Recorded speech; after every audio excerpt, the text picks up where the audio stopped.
Hello and welcome to Quarterlight. Today we're going to look at a small French car which at its time had one of, or maybe even the most aerodynamic design of its time. The Citroen GS. Yes, the small car that won European Car of the Year 1971. So let's have a look at that brochure now. So here it is, the Citroen GS. Like I say, launched in 1970 and went on till 1979 in a fastback and estate model. It does look like it's actually a hatchback, but it is just a little bit of a bonnet area, so more of a fastback design. When the GSA came out in 1980, it was a full hatchback, but these early ones were not. So let's open the brochure up and have a look inside. So this here is the first page of the Citroen GS brochure. This brochure is actually dated September 1972, so quite an early one. The first page here is a little bit of a write-up and showing one of the engines. I think there's two possible ones it's showing on here, the 1015cc and the 1220cc. Initially it came with that smaller engine, and some people said it was a little bit underpowered, so they did come out with a larger engine. From the beginning it created a tremendous stir. And this is a British brochure here, and Britain elected it Car of the Year, like I say, as well as European Car of the Year in 71. Other countries did the same. It won special awards for design and for safety, and general praise and appreciation across the world, more perhaps than any other new car. If you ask why all this admiration for the GS, the answer is clear enough. Citroen, beginning as always from basic principles, set out to design and engineer the ideal family car for the 70s. Medium size, medium price it had to be, but it had to have flair and style and a degree of mechanical sophistication. Comfort and motoring safety never before even attempted on cars in this class.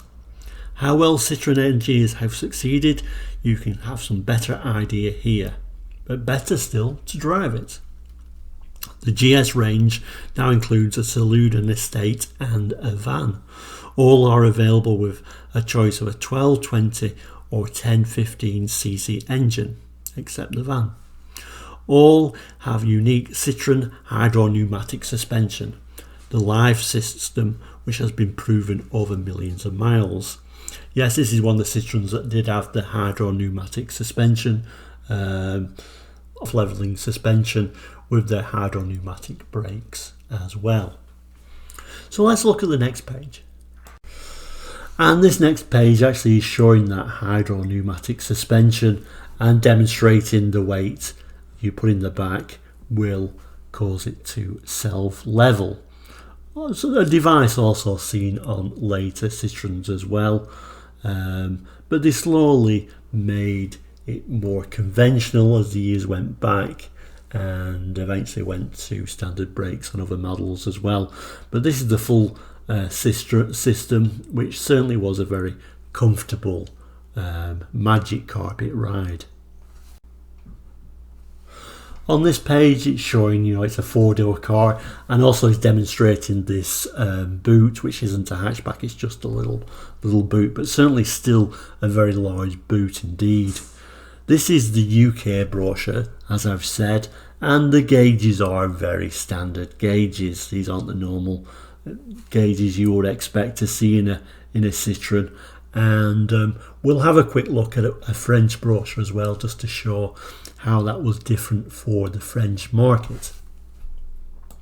And then the final page showing the specifications. The two engine choices, like I said, the 1015 and the 1220cc engine, and also a semi-automatic option as well. Different versions on this particular brochure. the GS Saloon, the GS Saloon Super Comfort, and the Saloon Club, as well as the GS and GS Estate, and also, like I say, that GS service van. The service van was basically the same as the Estate, but just with 2 doors. It doesn't really show it in this particular brochure. So let's have a look at the French brochure now, just to compare. This French brochure is dated August 73 for a very similar year, and it is in fact showing that same green Citroen as we saw in the English version, but as you see, the brochure itself is much nicer. Another picture of that GS with the nice chrome hubcaps on there, so a nicer picture altogether of that green car, but the same one by the looks of it. So let's have a look at the next page. And here it is, another picture of that GS, again showing that boot style layout, and a nice, lots of glass for easy viewing.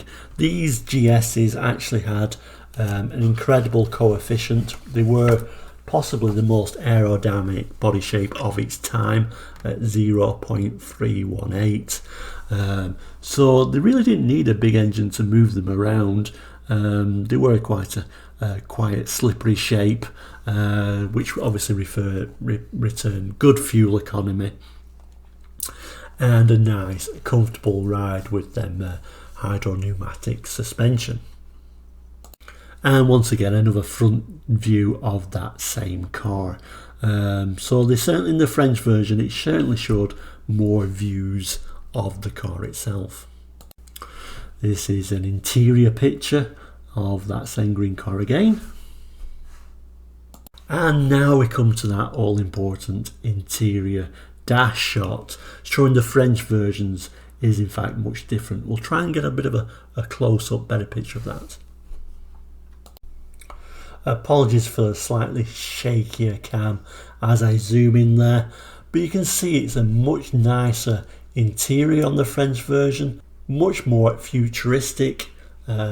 This isn't obviously a normal speedo, it's like on a drum system that turns, which appeared on the GSA, because I think the French just said you're having the same interior whether you like it or not, UK. And they got all the wackiness on the GSA, but the GS, like I said, the UK one was a very dull interior because they thought the UK was too conservative to have this dash. But like I say, it's a much nicer dashboard on the French version. And there's a picture of a different GS. This is the Estate version, looks like the brake, showing that very functional design as an Estate. The Estate itself came out in the following year, so the Estate, as well as the service van, that came out in 1971. And this is a picture of the technical specification. Like I say, it's all in French, but it does give you a little bit of a picture of the service van. It's hard to see there, but I'll try and zoom in now. Okay, so again, apologies for it being slightly wobbly as I zoom in, but that one there is the service van, like the Estate, but it's just a 2-door service van, like I said, based on that Estate version. And finally, this is again a UK spec brochure from 1973 for the GS, showing a red vehicle this time, but basically all the information is exactly the same. And once again, you can see that UK spec, much duller, much more conservative interior shot. So there we have it. That is the Citroen GS, launched in 1970 as the Fastback, and then the following year, 1971, as the Estate. Over the years, there were 4 distinct versions: the GS Special, which was the base model, the GS Club, which was kind of like the mid-range model, the GSX, a so-called sports version, and finally the GS Palace, the luxury version with the nice seats. The GSA came next and ran for from 1980 to 86 as a hatchback, with a typical much funkier Citroen dashboard even for the UK market. Later we got the Citroen Bx, the so-called replacement. However, they did run together from 1982 to 1986, and in some of my markets the GSA even ran to the end of the 80s. So there we have it. That is the Citroen GS story. Thank you so much for watching Quarterlight today. Please do like and subscribe, and we'll see you soon. Goodbye.